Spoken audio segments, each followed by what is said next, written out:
where we're trying to turn everybody into a celebrity overnight. This is about the 8th episode. I am joined by one of my guests, David. He lives in the Artist Collective with us, and I'm very excited to interview him. I consider him one of the true artists. I see him working on his craft every day. I admire this man a lot for that. And then also, he's also a writer. So am I. So this should be a fun one. Anything you want to say to introduce yourself? Anything you want to plug? Oh, definitely. Shadows on the Air. Shadows on the Air? Yeah, that's the audio production company I put together. We're putting together Gothic audio stories and broadcasting them with so people can pay to hear them through Patreon. Mm-hmm. So you can reach Shadows on the Air through Patreon? Mm-hmm. Okay. Patreon.com/Shadows on the Air. All right, and we're going to put the link at the bottom as we do with everyone. So tell us a little about yourself. Where are you from? Well, I'm born in San Francisco, California. When I was a child, my dad got a job in Pensacola, Florida. I lived there for 20 years, during which one of the things I like to point out is I went through 12 hurricanes. Oh, wow. Yeah, that was impressive. Then I went to school at the National Shakespeare Conservatory in New York City after getting my degree in theater. How was that? The theater, it was a very growing experience. I learned a lot. I grew up. I healed a lot from all sorts of kind of problems. Sorry, where's that blue light? It's coming from right over there. Aha, there you go. All right, so. Yeah. And then I moved to the San Francisco Bay Area. It was supposed to be a visit. Ended up staying there 10 years. Eventually moved down here to Los Angeles for a variety of reasons, and ended up reconnecting with live theater in a big, big way. Actually, Los Angeles has one of the largest theater communities in the world, over 200 theater companies. So we're going to get back to that, but how did your trip to San Francisco become a 10-year endeavor? Oh, I was supposed to go there for a visit. My job was eliminated in New York while I was there. Okay. And then eventually, as I was staying with my family, then I had to basically help out after my father died and my mother began to succumb to lung cancer. And then I had to help settle her estate. Okay. It was a whole long thing. Man, well, I'm sure you're better for it, and I'm sorry that you had to go through that. Thank you. You also recently had to go through a trial as well. I don't know if you would like to share that. I had a personal loss in my family very recently. I don't really want to mope on it. Okay. I don't want to dwell, how especially has since that it's fresh. Yeah, I got you. How has that affected your writing recently? Have you been able to focus more, or? Actually, I'm finding it a little harder to start getting in, but once I'm in, it's more soothing.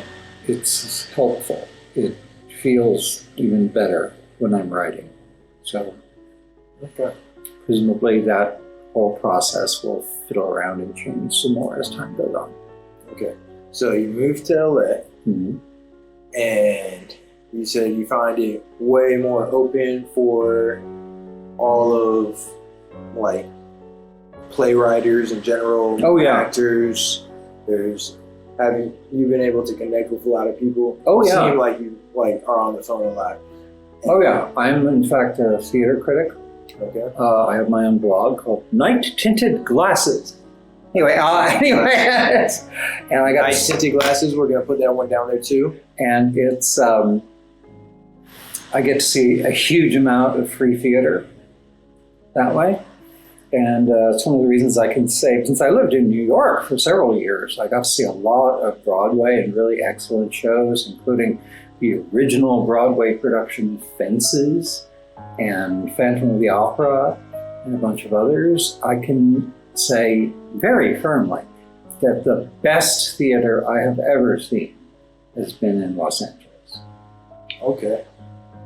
I don't know.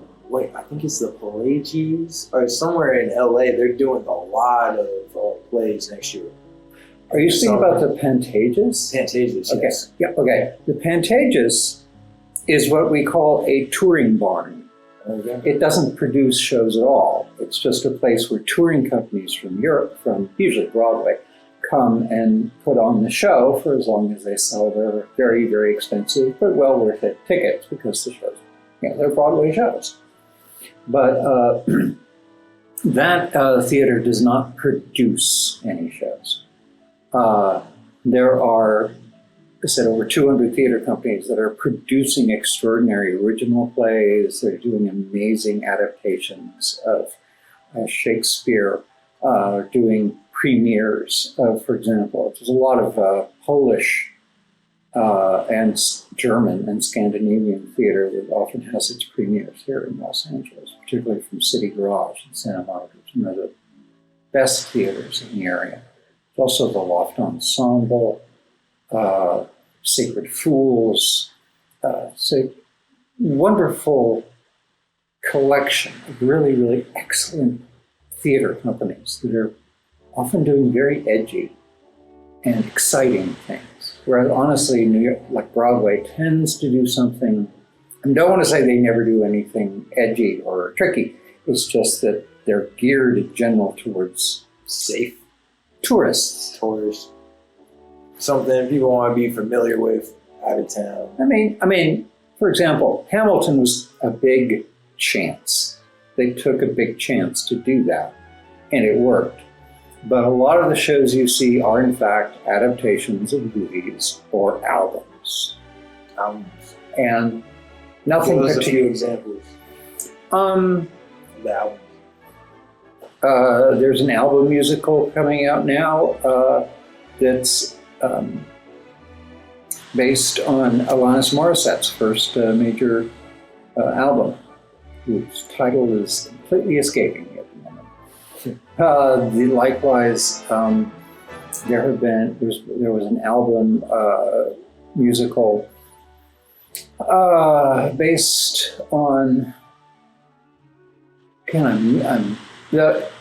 another singer-songwriter. This woman is from the 60s and 70s. And I'm going blank on her name, probably because the caffeine that I took a few hours ago was just completely worn off. So I apologize for that. It's okay. I got another question. So, how do you like the movie adaptations, like, say, Beauty and the Beast or The Lion King? Those clearly came after the animated film, correct? Yes. Okay. That's right. I haven't seen them. You haven't seen them? I'm not really a movie person. It's not that I never go see movies, but I rarely do. Okay. Have you seen Cats? No. The play or the film? I've seen a filmed version of the play. I've not seen the motion picture. I heard that one was really bad. I heard that too, but I can't judge. All right. So, as a playwright, when did you start writing? My first plays were written before I was 10.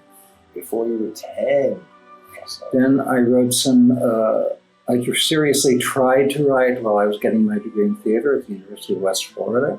I won't say I failed completely, but I don't think I was ready to really write a good play. I think I wrote a few snippets that were just fine.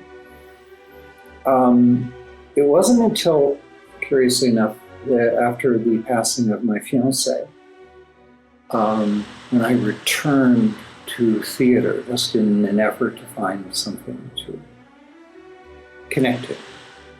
I then, as I began to be a reviewer and then became more and more intensely involved in Los Angeles theater, then the urge to write returned.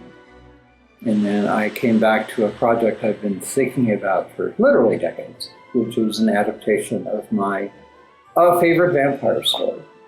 And was that, so the time frame? That was 2014. So you came back and you wrote your last play at what year would you say? My last play? Before the gap. So you said you had it. I would say that would be 1989. Okay, so what's that, 25 years? Yeah. So that just shows you guys something that you can always come back to it. If you love something, Sure. you can always come back. So 25 years. So I'm amazed by that. And you said you were thinking about it for decades. Oh yeah, I've been thinking about it. I had for 3 years, and I couldn't, I thought it would never just got crazy. So decades, I'm glad you finished it. Oh yeah, actually I adapted it twice. This is my favorite vampire story. It's from 1871. It's called Carmilla. In 2014, I did a live action stage version, and it was performed here in Los Angeles, up in North Hollywood. And it's been performed numerous other times, and I'm quite proud of it. But there were things I was unsatisfied with. And I've written a whole bunch of plays since then. And I decided to do one, especially in the wake of COVID, I decided to re-adapt it as a play that could be done as an audio drama or a Zoom performance. Okay. Or a live action radio show. That is, you have a stage. You have a stage, everybody has a microphone. They're talking as if it was a radio show. There's someone off the side who's a Foley artist who's making all the sounds. So it looks like a presidential debate. Just a bunch of people up there talking. Well, they're talking, but they're also interplaying scenes. And there's the Foley artist who's creating, saying, make sure there's a clock sound. Or there's a wind in a particular moment. Or things like that. I did. So did you finish that adaptation? Oh yes, and I produced it. That is on Shadows on the Air. Shadows on the Air. Yeah, it's 5 episodes, each one about 20 minutes long, and tells this. It is the first lesbian vampire story. Okay. So more than blood. So. After you finished that, you moved on to... Oh, the plays I've written since then? Yes. A little bit of variety. I did something I called a Southern Gothic ghost story that may or may not have a ghost. And initially that was called one thing, but I've since retitled it, and it's called After the Lighthouse Fell. And what made you retitle it? Oh, I was looking for something that would interest people more. Okay. I belong to a theater company called Fierce Backbone, and there's a member of the company who went and did a lot of research about who in various theater companies decides what show they're putting on and how do they make that decision.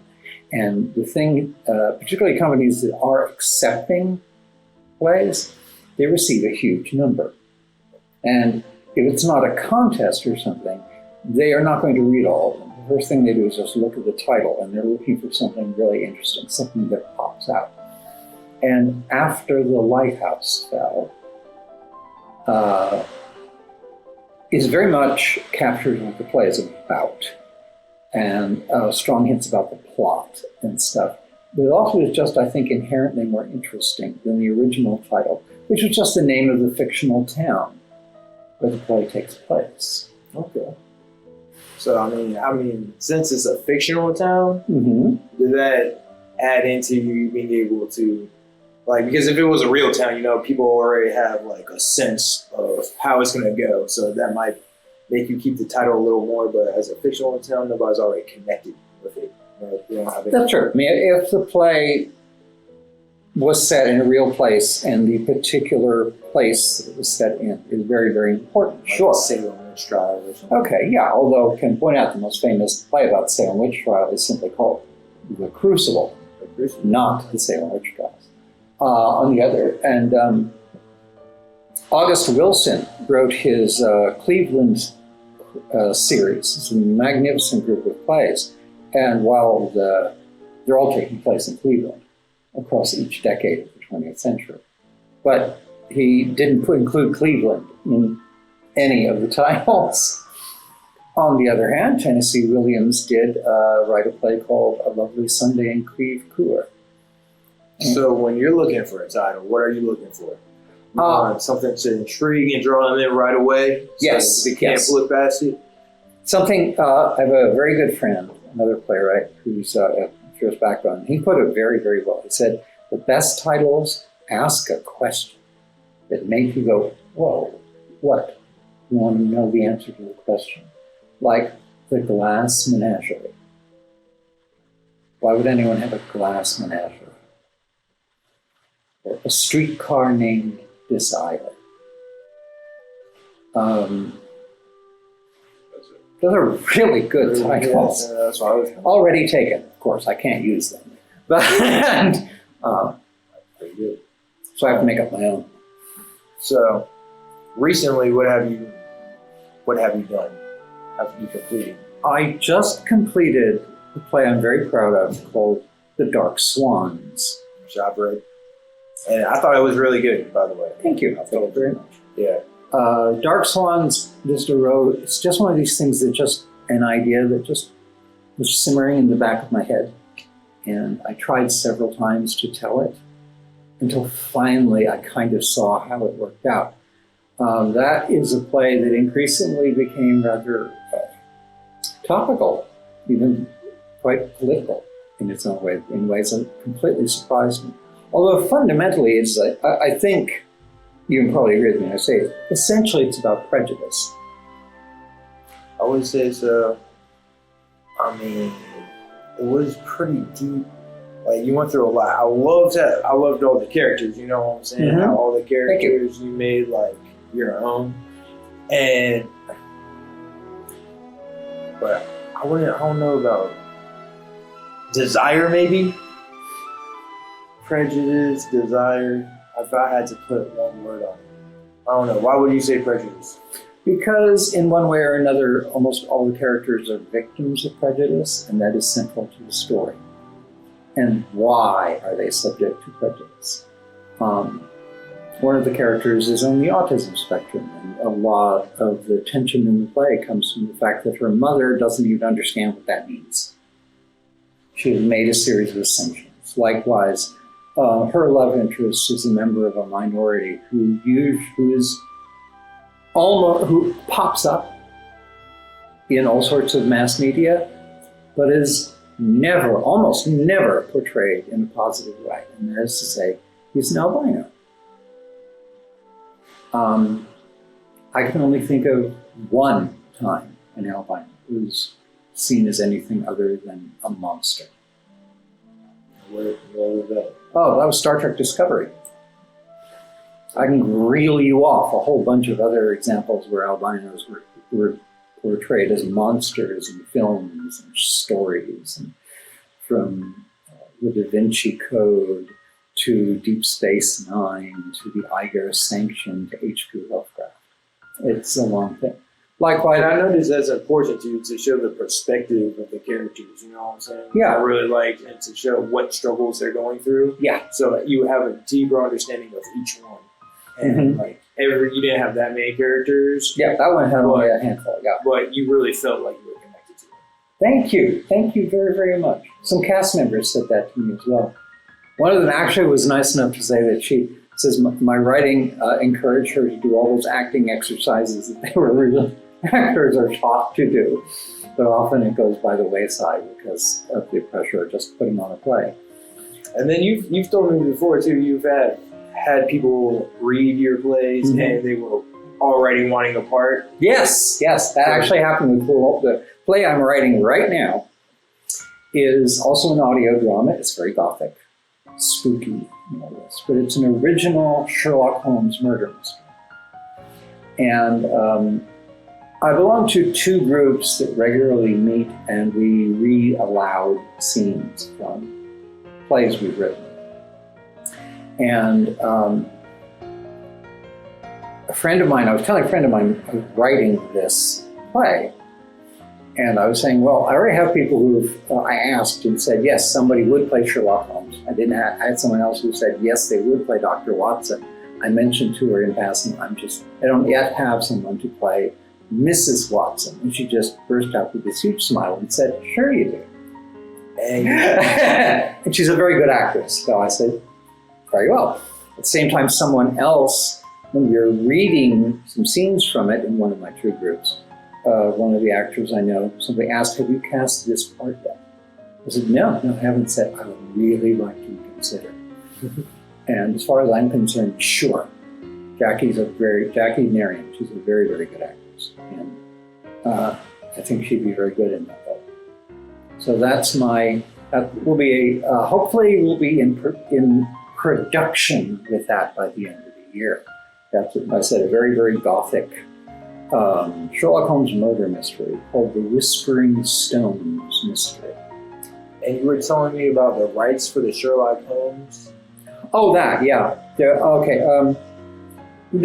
Actually, I know someone who actually had to go to the Supreme Court because the Arthur Conan Doyle created Sherlock Holmes. Well, everywhere except the United States, Sherlock Holmes stories are in public domain. In the United States, the last 10 stories are still under copyright until January 1st next year. So, the Conan Doyle estate tried to argue to the Supreme Court that all of Sherlock Holmes should be considered one body. Therefore, if any of it is under copyright, all of it is under copyright. Is that common with a lot of IPs? That's the way the law reads. The Supreme Court said, get out of here, you're wrong. That is not the way it works at all. Once something enters public domain, it is there forever, period.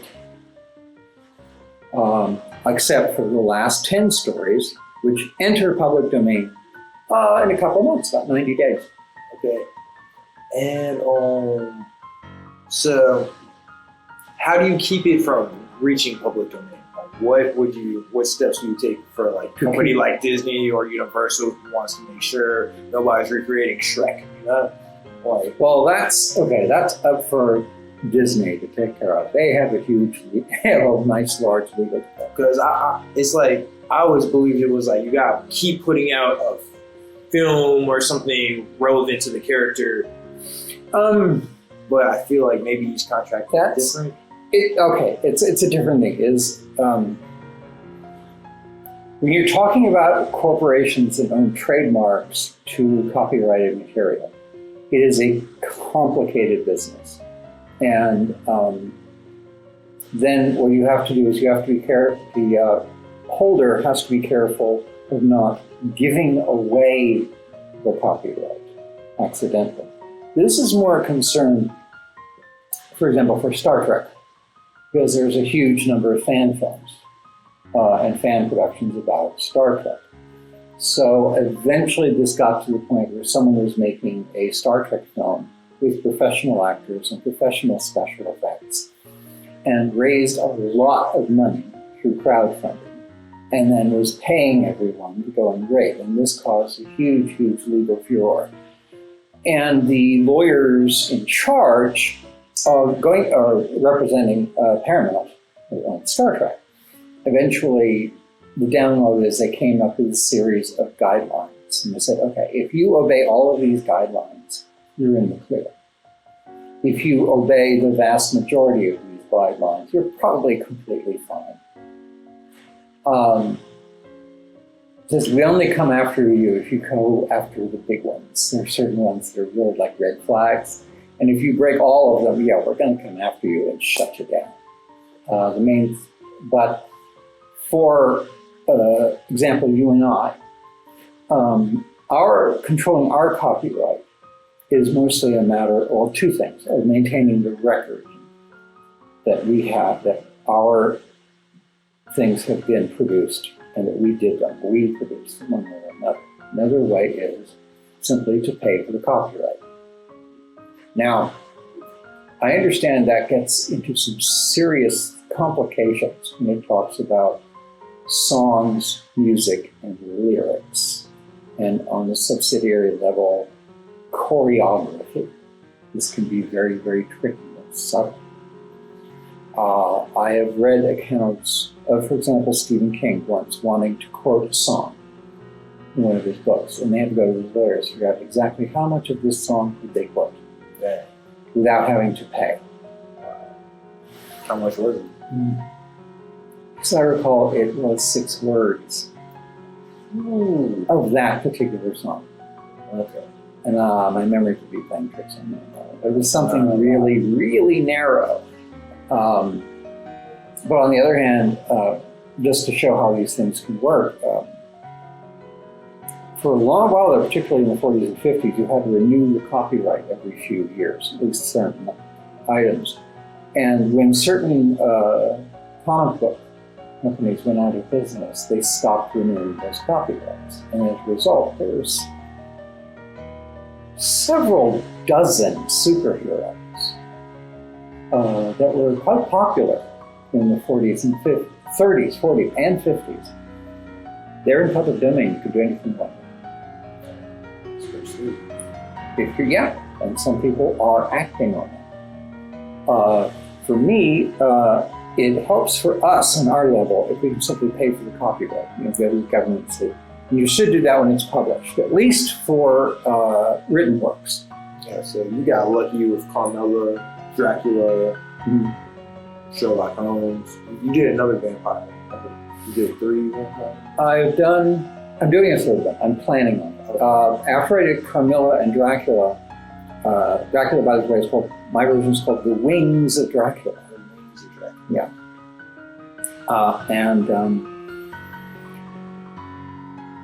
A bunch of people were asking me you should write something about Elizabeth Bathory. I don't know if you've ever heard of her. You actually told me. Okay. In a nutshell, Elizabeth Bathory was a Hungarian countess who lived about the time of Shakespeare. She was a very, very wealthy, powerful woman, and a lot of young women died around her. She was eventually arrested, and her servants were convicted of basically all sorts of horrible, horrible, torturous ways of murdering innocent people. She was confined to life imprisonment in her castle, which her warder decided meant bricking her up in her bedroom with just a slot for food. She died 3 years later, inspiring this grotesque legends, as you can imagine, that just grew with the period. And eventually, in the 1800s, some people started writing some penny dreadfuls about her, and then they just came up with some really juicy details that were absolutely nothing part of history. The biggest one being that she supposedly bathed in women's blood in order to stay young. From this was eventually born many the film and novel and graphic novel portraying Elizabeth Bathory as a vampire. Well, of course they did. And people asked me to write a story about Elizabeth Bathory, and I finally figured out what I thought would be a pretty good one. And take us through that process. You were thinking about her, and how to get the story, the setting down that you wanted. Well, the setting eventually came, but the problem was I was trying to figure out a way into her that was interesting. If she's just a serial killer, I don't find serial killers very interesting, not real ones anyway. Dahmer is somewhat interesting because he was not, like most of them, a sadist. He was a necrophile. In fact, he had to get drunk to kill people. Yeah, but Elizabeth wasn't. Well, if we're going by the story, Elizabeth evidently is a sadist. And the thing is, serial killers are violent losers. Pretty much. Yeah, the whole story of Hannibal Lecter is not a realistic portrayal of almost any serial killer. So I was trying to say, what could you say? And there's the alternate theory that some revisionists like to portray is Elizabeth Bathory was simply accused of all these things and brought down because she was a very powerful woman in a profoundly misogynistic age. Now, that has been made into at least 2 films and at least 1 play that I know of. It's not a bad idea. My problem was that story is a tragedy. And it's a tragedy that is essentially only about victimhood. And that just didn't excite me. It's like just the story of somebody who dies in a concentration camp. There's stories about that, but just about someone being shipped to Auschwitz and dying, that is, to me, that's not compelling as far as storytelling coming from my heart. And besides which, the people who are asking about this want her as a vampire. That's part of the whole thing. They want, so who would she be as a vampire? So I was looking at it, and eventually I thought, well, okay, the big thing that came to my mind is if she's around now, or the 20th century, let's say, then she's been around for 400 years. She can't be the same person after 400 years. Whoever she was when she was alive, she must have become something else. Or physically animated. Yeah, but she became a vampire. Presumably she physically changed over time, or whatever that means in terms of whatever I decide, or the rules of vampires and stuff, which I have decided. Which you love that as a writer, is like, that's why I like the creative freedom. Oh, sure, that's loads and loads of fun, always. But, okay, the process of, well, first of all, the main thing is I think it's more interesting to set her in a modern era. Set her in our age, more or less, because that's easier for the audience to understand. It's easier for me to understand. That means that she's 400-something years old, because she was a contemporary of Shakespeare. She can't be the same person she was then. No. So she spent 400 years being a vampire. However, that may be defined based on the rules I eventually decide to go with. I think I've come up with, which I'm pretty cool with. But once you get that, then she is someone who has spent all the generation after generation after generation after generation, far longer than human being could ever have to go through. Just watching history, watching things go around her, seeing all her enemies die, even when she didn't kill, seeing her family dispersed, disappear or die out, or tragedies or triumphs. And that has to have an effect on her psyche. Yeah, our living through all that must change her. And so once I thought of that and realized, well, even if she may have been a monster in life, she has had a time to become something else, to achieve some level of redemption. I would say wisdom. And so my mind immediately went to one of these weird little niches in history that tend to fascinate me, that are in between things. In this case, what Americans for a little while called the phony war. You probably are unfamiliar unless you're a big World War II. Well, okay. When the Allies declared war on Germany in 1939, that was in late autumn. At that point, Germany declared war. But when did they start fighting? When did the armies march? That didn't happen until May 1940. So we're talking about months and months and months where there was basically no combat between Nazi Germany and France and England. And this was called, by the Americans, the phony war. The Germans called it the Sitzkrieg. Sitzkrieg. Yes, the sitting war. We're sitting on our asses waiting for the war to start. And it was a time of great passion and tension, because no one knew what was going to happen. And it just struck me that I wanted to put her there, right in that period, when no one's quite sure, when everything seems to be in between. So you had the setting, Mm-hmm. you had the character structure, and now you're about to start working on that one. After I finish the Whispering Stones mystery. Whispering Stones mystery, the first draft is 2/3 done. Okay. I have the basic. So let's get an overview. So before your 10-year or 25-year hiatus, how many plays have you had? What would you say? Oh.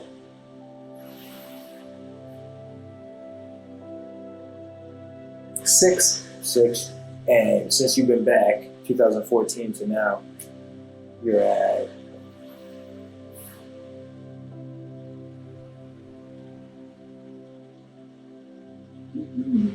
9. 9 new ones, so 15 total, and then 2 in the works. Yeah, At least. Should add actually probably 2 more. I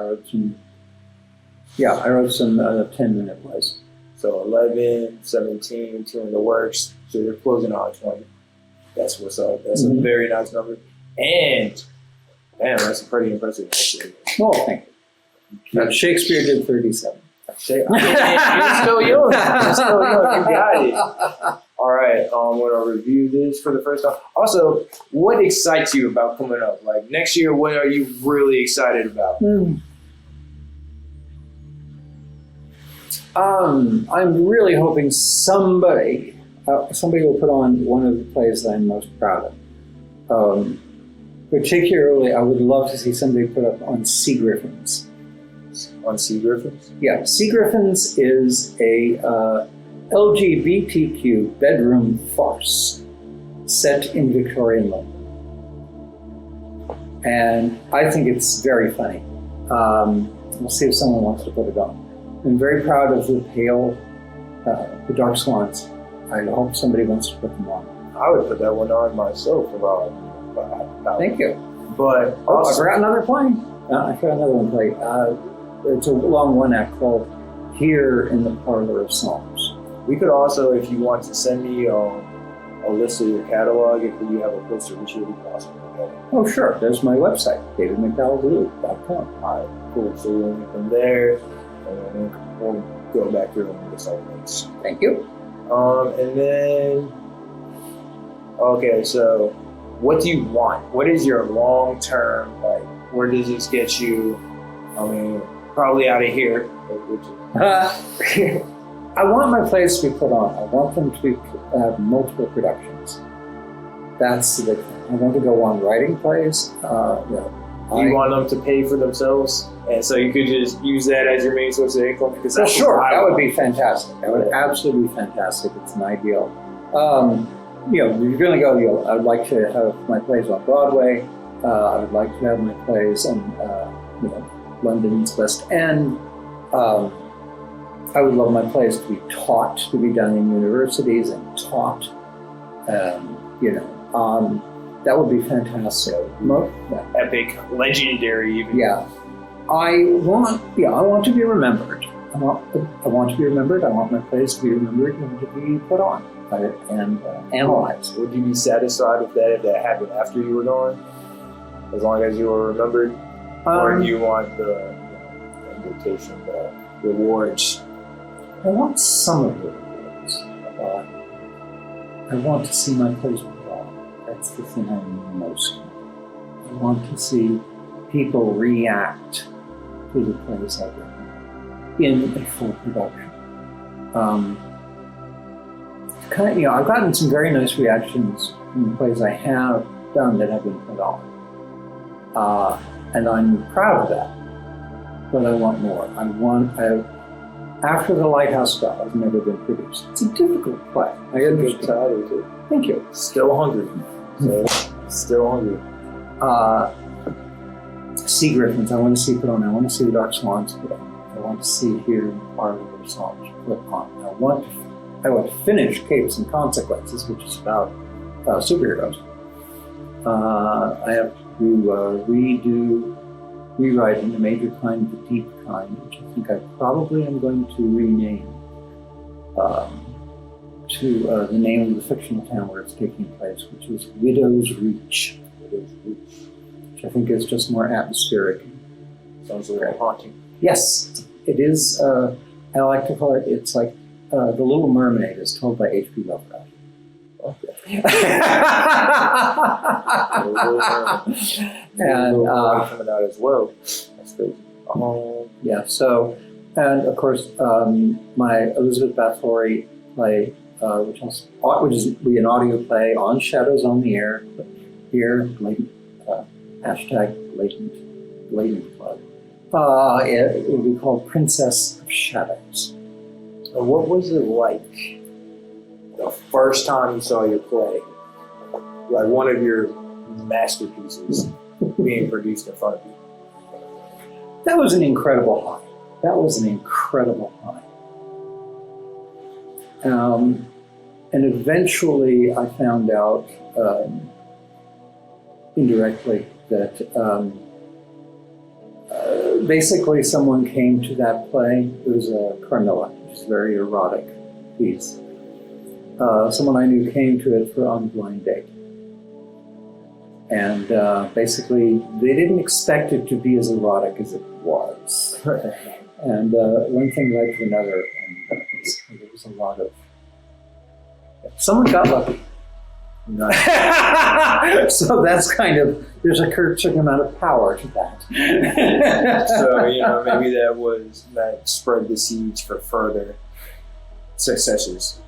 I like to think so. And you've had how many put on out of your, not how many times, but how many different ones? I have had one or full productions of 4 plays. Pretty impressive, yeah. Out of the 18 reps, so that's pretty nice. And that's the nice part about having the catalog, Yeah. You were just saying they could always put on another one. That's why I like having a lot of books stacked up too. Mm-hmm. And likewise, some of them I put on as readings, particularly on Zoom, ever since COVID hit. Zoom has been, a godsend for theater. And of course, it's much, much cheaper than writing. And yeah, okay. So do you read it yourself? Do I what? Do you, like when you did the audio book, do you ever read them yourself? I don't do an audiobook, I did an audio drama. Okay. And I put it together and I edited it. And of course, I've heard it countless times because I had to over and over and over again until I get all the sounds and everything exactly right. And then is there anything you would like to add?